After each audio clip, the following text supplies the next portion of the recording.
Hi everyone, my name is Kapil Mulchandani and today I'm going to talk about data veracity, a new key to big data. So let's start.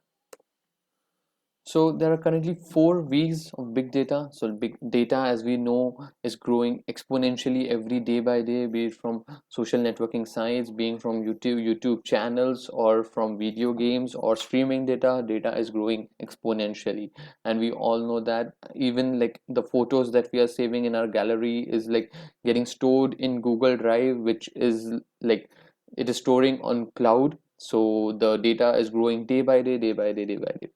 So the first V is the volume. So like terabytes to exabytes of existing data to process. So that shows volume. Velocity, as we all know, we are streaming a lot of movies or TV series nowadays, be it on Amazon Prime or Netflix. So streaming data, milliseconds to seconds to respond.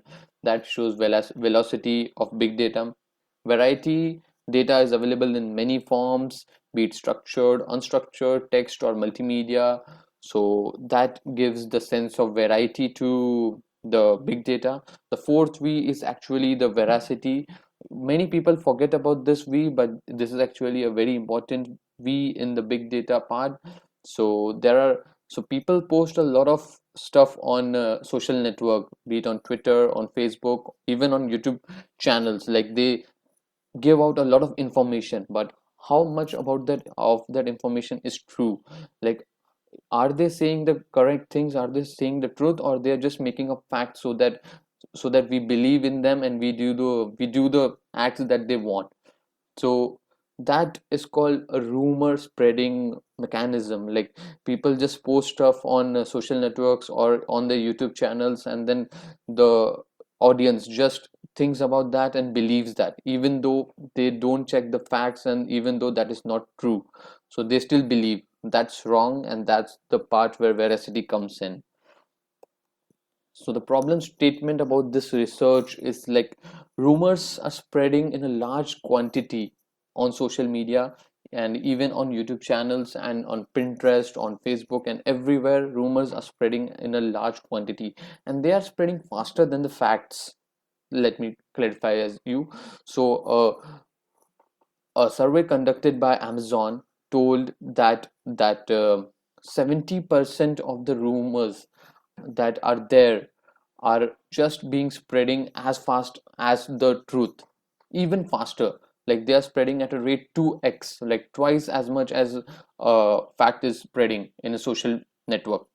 So in this research, I have decided to come up with an approach to detect rumor or verify the veracity of open source and social media data.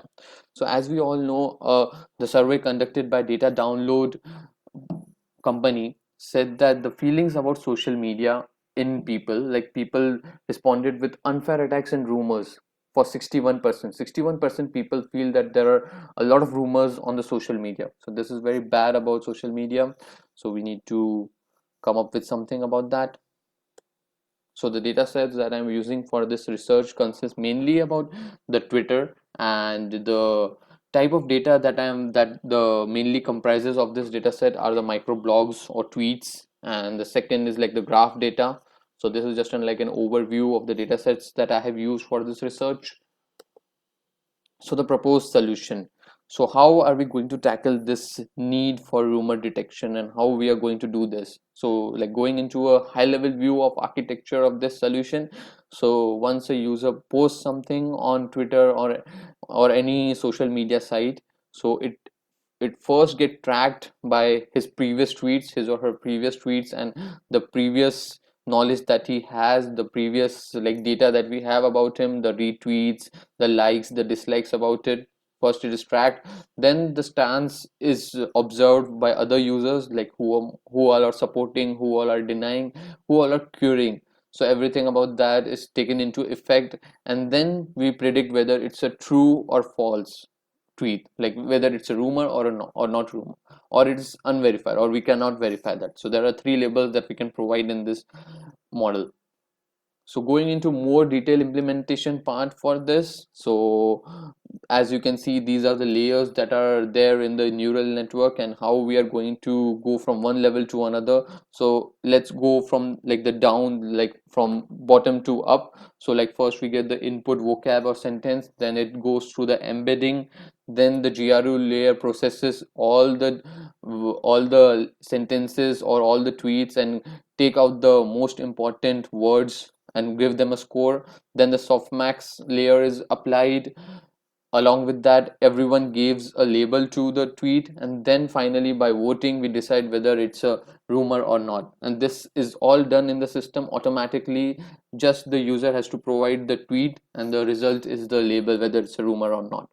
So the limitations for this is like the misinformation containment is NP hard problem. So like we don't have a supervised mechanism to tell whether it's a rumor or not. We don't have like this tweet uh is a rumor, this tweet is not. So we don't have such mechanism, but we are using unsupervised learning to do that. So that becomes NP hard problem. So data, the second one would be like the data that will be used for training the models. So like we need a lot of data for this research, because like if we have just like a 200-300 tweets, we could not decide whether it will be a rumor or not, because the previous data of the user, the stance that other users are providing. So we need all of that. So that is also one of the limitations for this project. So future work, as we all know, Twitter has currently employed this update in which whenever a person tweets something, the Twitter runs an algorithm behind it and gives a flag to users. So like as you can see in the tweet shown below, like Donald Trump tweets that I won the election, although he did not. So Twitter shows the message multiple sources call this election differently, so that users are aware about this fact and this could be disputed. So this is like a future work that could be done, and great work, so that users are aware about the fact that what is true, what is not. And checking the blog or post for rumors before it gets published is another future work. And including equal amount of data from each social networking site should also be there, so that everyone is equally distributed. So conclusion, these models help to a great extent, and there is a need for new rumor detection system, and it's growing day by day, and we should look into it, and we should, because we should take act on it before the rumors spread everywhere and it hampers the growth of the individual or a company or anyone. So we need to take it seriously and get on with it. And thank you. That's all for my presentation.